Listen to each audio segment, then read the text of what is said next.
بسم اللہ الرحمن الرحیم۔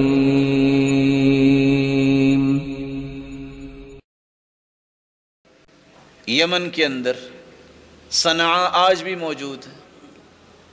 اسی صنعاء میں ایک بہت بڑا ایک باغ تھا، 3 بیٹے تھے، ایک باپ تھا۔ باپ اللہ والا تھا، مسکینوں کو بھی مال دیتا، پھل اللہ کی راہ میں بھی دیتا، برکتیں تھی۔ باپ دنیا سے گیا، جیسے آج کل کہتے ہیں نا، وہ تو جینٹل مین تھا، ہم سمارٹ مین بننا چاہتے ہیں، اس نے تو پیسہ ضائع کر دیا۔ یہ بے وقوف بیچاری اولاد جو ہے، یہ جینٹل مین کی قدر نہیں کرتی، سمارٹ مین کی قدر کرتی ہے۔ انہوں نے بھی کہا کہ اچھا ایسا کرتے ہیں کہ سحری کے وقت ہی جاتے ہیں، پھل توڑتے ہیں، نہ مسکین آئے گا نہ دینا پڑے گا، پہلے سے بیچ باچ کے فارغ ہو جائیں گے۔ نیت کی ہے، ابھی گئے نہیں ہیں، مسکینوں کو محروم نہیں کیا۔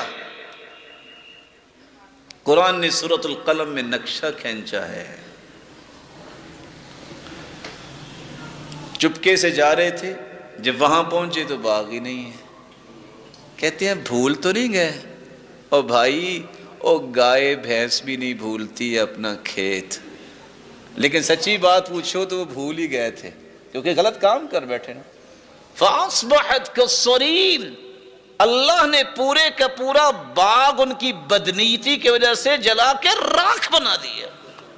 آج بھی آپ دیکھتے ہیں ہارویسٹر کے بعد جب آگ لگائی جاتی ہے تو کیا حالت ہوتی ہے؟ کالصریم کا یہی معنی ہے۔